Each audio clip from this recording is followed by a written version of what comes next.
Hello, my name is 1T, and in this series, I want to take time to appreciate action movies, specifically hand-to-hand combat.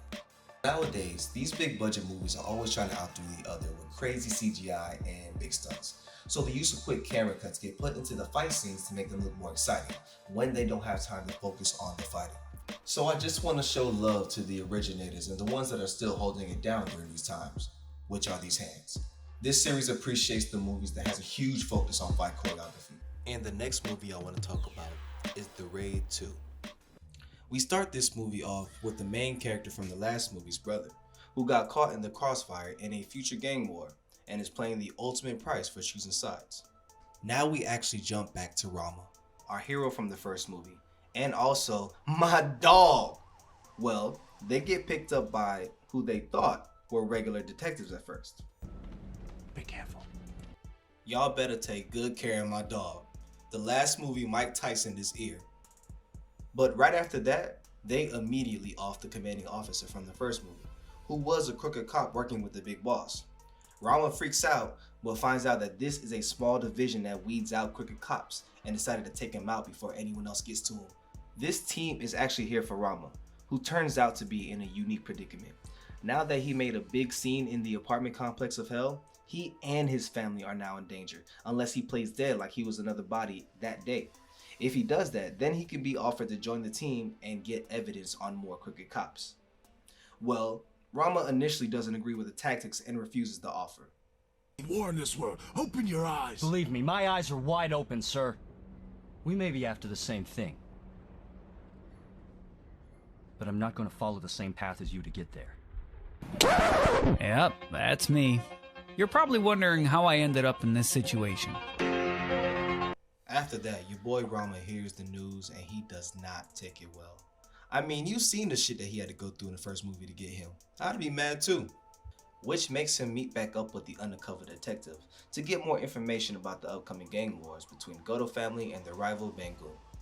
The objective is to get close to Bangoon and the cops he hired by getting close to Bangoon's son, Ucho, who is currently in prison. So you guessed it, we are now heading to prison along with my dog Rama. And while he's undercover, we're gonna go by Yuta now. So my guy went from Rama the rookie cop to Yuta the rookie felon. But trust and believe, these hands are still expert level. First fight scene of the movie gives us the feel from the first movie with this close quarter combat. Remember how I talked about utilizing every move so that the extras don't look like they're just dancing around? The Raid 2 doesn't skip a beat from where its predecessors came from. Rama carefully brings a number of opponents inside while locking the rest out for as long as he can. This is a repeated step that gives our hero a believable chance while still giving the feel of a horde of enemies. The best part of this introduction is the reminder that nobody walks away unscathed. He still is just one guy, and no matter how good you are, you still can get touched. Love that in this movie. Alright, let's see what the Raid 2 has for his version of Warm It Up.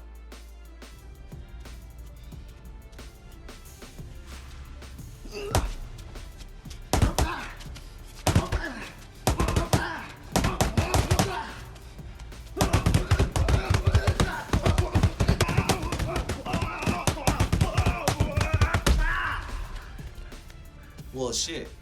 Bro went from just doing light moves just to make sure he can survive to everybody going down tonight. So now that everyone in the prison know that Yuta is just built different, he finally gets the attention of Ucho, who's already made a name for himself in the prison, being the crime lord's son-in-law. Ucho offers Yuta membership inside of his organization, but Yuta refuses at first, playing hard to get, flirting one-on-one. Now let's get into some Ucho character development. Him and his father's right-hand man, Eka, discusses how he should maneuver inside until they're able to find a way to get him home. This is also where he learns of what Rama, aka Yuta, did to get inside of prison, which piques his interest even more. See what I'm talking about? Now we on Flirting 102. Now all Rama needs to do to seal the deal on this new relationship is to look like a hero while choosing him at the same time. He gets his chance when everyone is in wreck. It's pouring, so no one is able to go out and play, leaving them all sitting there. And things are quiet. too quiet, which makes Yuta start looking for red flags, which he notices immediately. He sees multiple people coming for Ucho, so he gets ready to deliver us one of the wildest prison riots you've ever seen on film.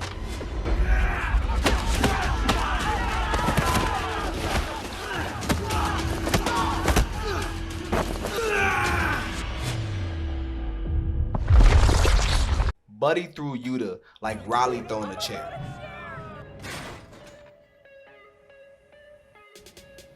I'm mad!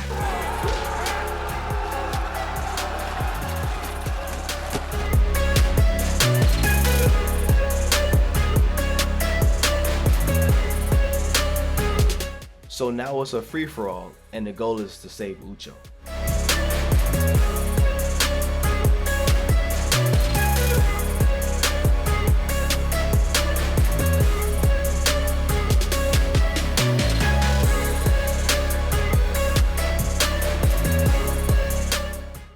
Things were going the best they can be in this kind of situation.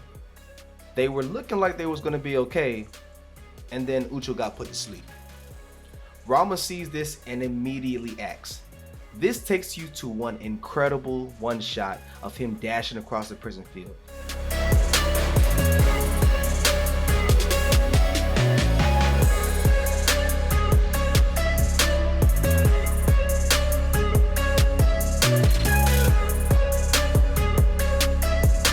He makes it in time, but just when he was about to land the finishing blow,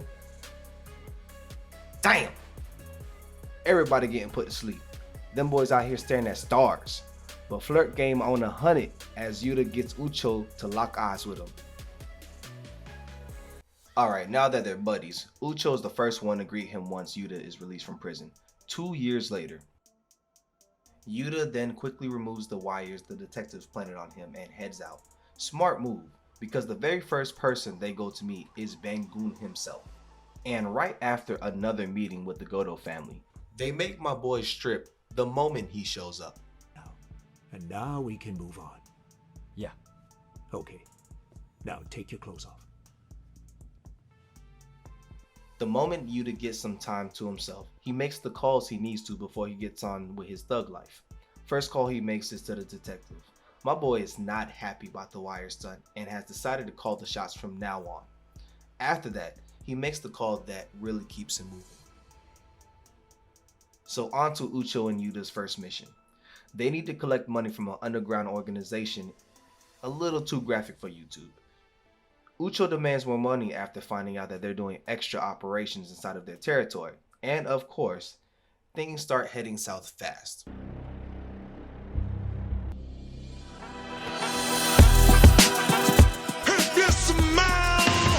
Things get too real for our homeless looking head honcho, so he decides to clear it, one way or another. We get a quick chase scene, then a glimpse of the dark side of Yuta, if he lets his undercover life consume him. I mean, bro was about to beat the brakes off man after being a bully. Good thing he caught himself though. Still a job well done as Ucho reports back to his father. Here we see him get a little too ambitious and ask for more rolls from his father so he can climb up faster.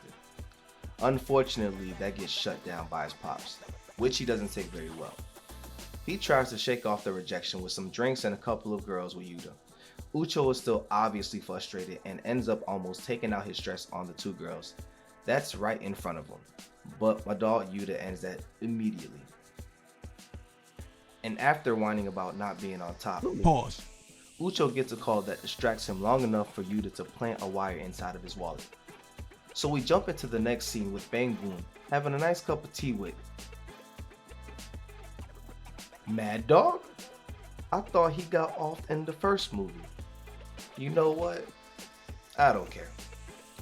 Go off, Mad Dog. Show them these hands. Next we have Bangun telling Yuta to tell him any and every update on his son.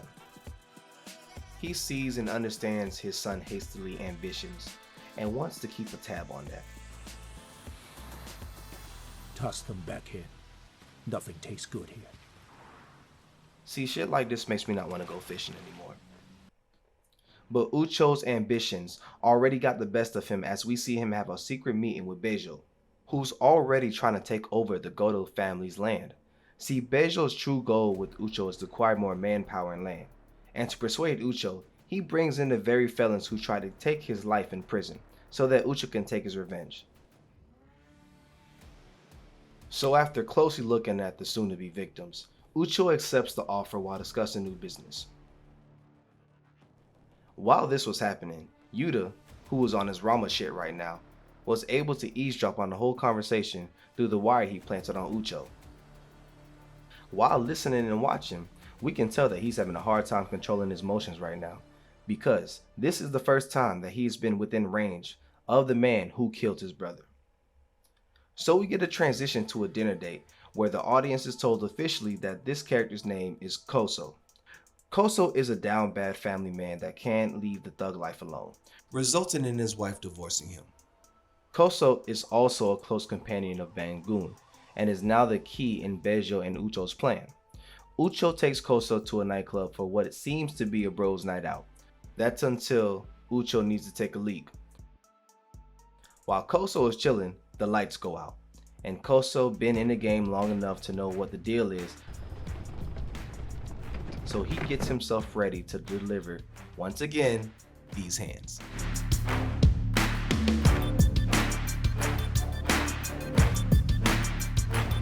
The nightclub becomes a playground once Koso gets started, leaping to each floor, avoiding different hordes while handling the ones in front of him. My dog uses these hands like Ip Man. Although Kuso eventually starts taking a beating, he manages to get outside and fend off the last remaining foot soldiers. Things finally seem like it's coming to an end, then we get a look at the movie's new big bad op. Already battered and bruised, Koso stood no chance against the new boss battle. My guy holds his heart in his hands and goes out on his shield. The next day, Ucho breaks the news to his father about Koso's death, expecting the response he wanted for his plan. Things don't go according to plan, however, as Bangun is not ready to go to war yet. He won't let his emotions make his decisions for him, a smart business move that Ucho has failed to realize yet. This obviously leads to Ucho once again getting upset, storming out of the room with Yuta not too far behind him. He tries to talk some sense into Ucho, but at this point he is far beyond reasoning. I'm just trying to help. I know how much you're... Fuck you! Who the fuck do you think you are, huh? Fuck you! He calls Bejo right away and remixes the plan. So now it's Bejo's move and he sends his best to take care of specific members of the Goto family. This here is just a flex for each of these characters. Here we got Hammer Girl, Batman, and we already know the assassin. Once they find their targets, they make their move. Bruh felt that nope within his soul so hard he went from behind everyone to in front of everyone. 0 to 60 in under 5 seconds. Anyway, Batman and Hammer Girl deliver some awesome solo action sequences back to back.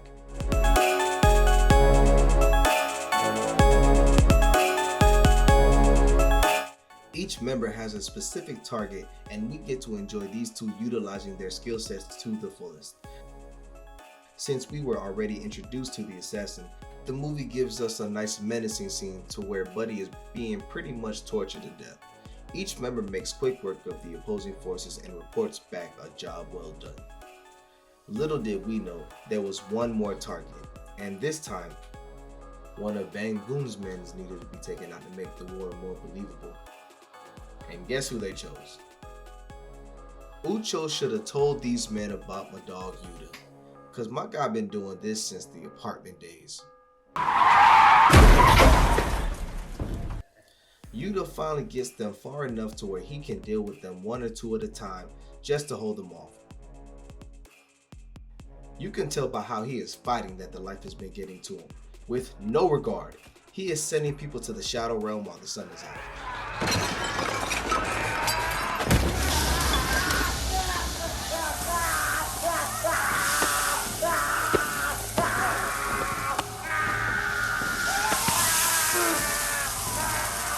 He only realizes he's going too far when he's about to cook an op super well done, when he only likes it medium well done.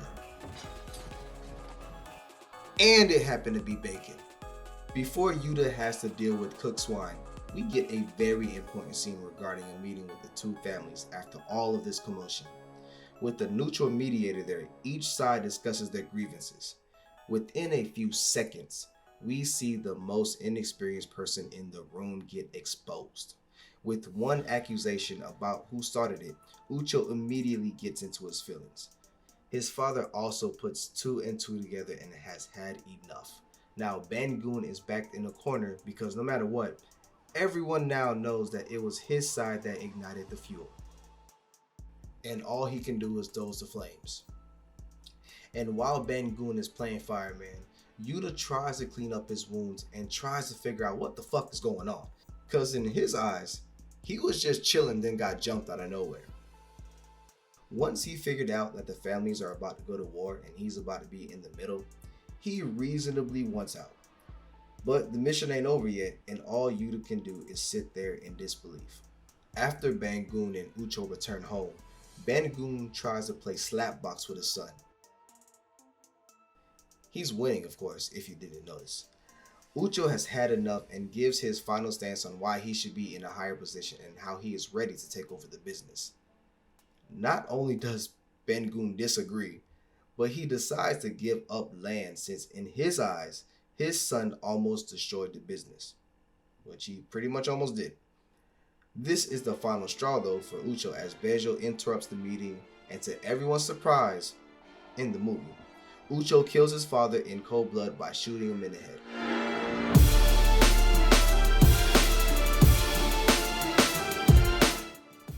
Ucho shoots Eka as well, and just when Eka is about to go down, Yuta is able to arrive in time and get him out of there. Yuta, however, is forced to fight the top dog, and the first round does not go in his favor.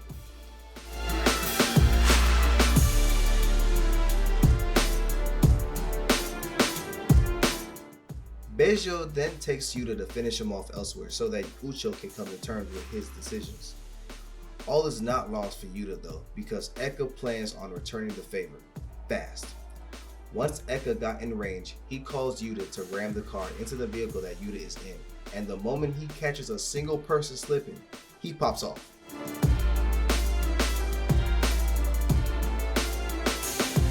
I don't know if you guys know yet, but there's a fight scene going on during a car chase.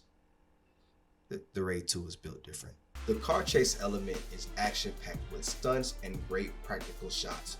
Eka gets sideswiped and is forced to reverse to get away. This leads us to the smoothest breakout I've ever seen in a car chase.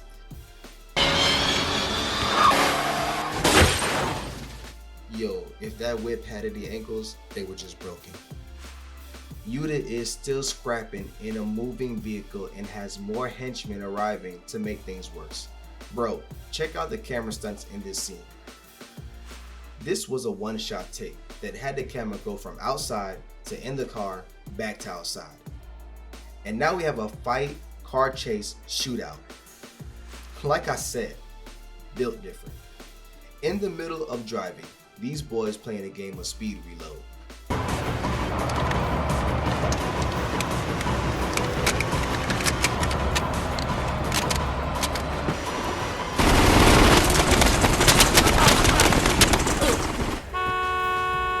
Are still scrapping and the driver has not crashed yet. Can we give a driver a 5-star rating? Yuta finally gets out the car in time before Trucks runs into the other car. So much for the 5 stars. Meanwhile, the Goto family discusses their next steps going further. Here's where they find out that not only Bejo has teamed up with the cops they were already paying off, but they also got news about Ucho too, creating real problems for them if they don't act now. So they decide to act now. What should we do? We go to war! So Eka doesn't have much time left, and after taking some heavy damage in the last skirmish, Eka reveals that he knows Yuta's true identity. I know who you are. I know what you are. Turns out he was also an undercover who everyone thought went rogue, but the truth is far from it. I I didn't compromise. I'm not a fucking criminal. There's no end to this. If you want out, you put them down. All of them. Ucho was like, bet, and leaves Eka to enter the Shadow Realm in peace. Ucho is now officially back to Rama, and he decides to take care of this once and for all. Rama is back on his one-man army business as he takes down an entire warehouse of henchmen. They utilize the space very well in this choreography.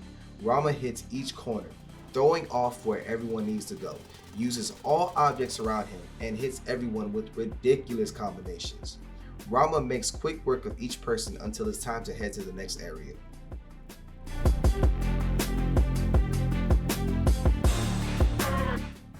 Now, Ucho's headspace is everywhere at this point.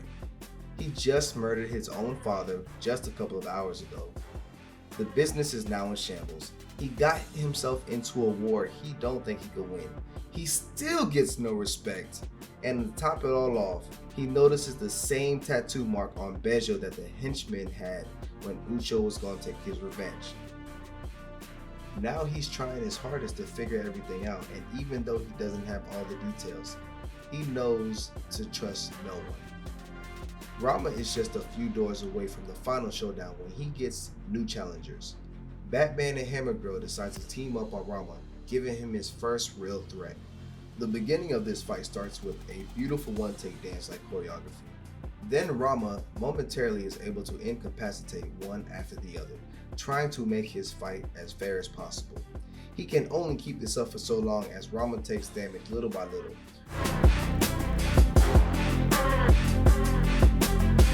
Rama gets the upper hand on one of them and wastes no time to make this match a 1v1. Batman now turns into vengeance as he turns up on Rama, but just like a star power in the Mario games, it doesn't last long and Rama gets a home run on Batman. And now we have round 2, with the now cocky assassin and a pissed off Rama. From the nope to the stare down to the inevitable, I'm here for it all. You can tell both of these guys watched Dragon Ball Z growing up. The way they started off a fight to the death with the warm-up. After the warm-up, then they level up and they don't look back. All jokes aside, this fight scene alone is why I started this series. This is by far, without a doubt, one of the best fight choreographies ever put to film. Argue with your mama. After starting off with a flurry of kicks, the fight continues to be intense with both fighters looking very evenly matched. Look is the key word because besides the way the fight is looking, Rama already read this man like a book. This is what makes the momentum shift really come to life. Rama already was getting the feel for his hands, so once he got the rhythm of the assassin's kicks, it was pretty much over with. Even though he wasn't invincible, it was becoming more obvious who was taking the lead. And just the stunts inside of the choreography is something to be respected. There were plenty of jump kicks, running and flipping into objects, breaking down glass. They treated that kitchen like a playground once again. And the fight takes another turn as the assassin knows he's losing very badly. So he reveals that he is also a weapon user as well.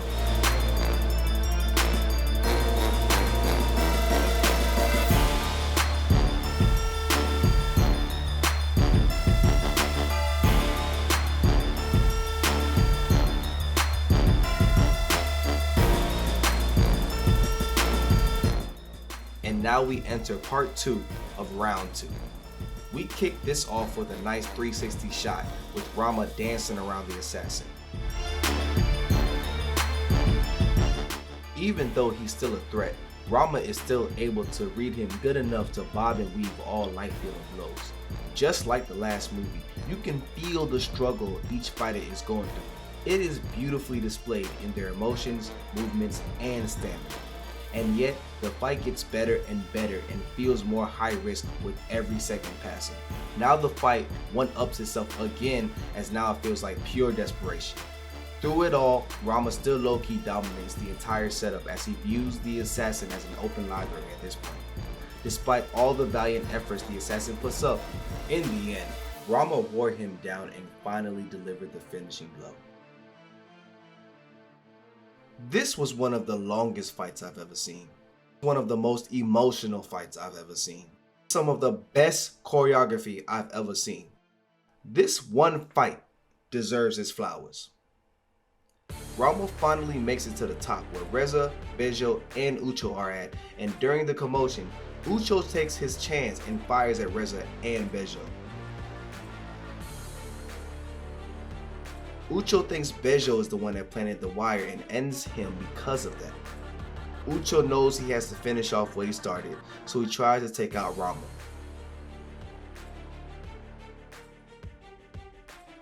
But it's Rama, so he fails and that's it for Ucho. We end this movie with an exhausted Rama leaving the warehouse only to meet the Goto family, ready to go to war, but to their surprise, it already ended.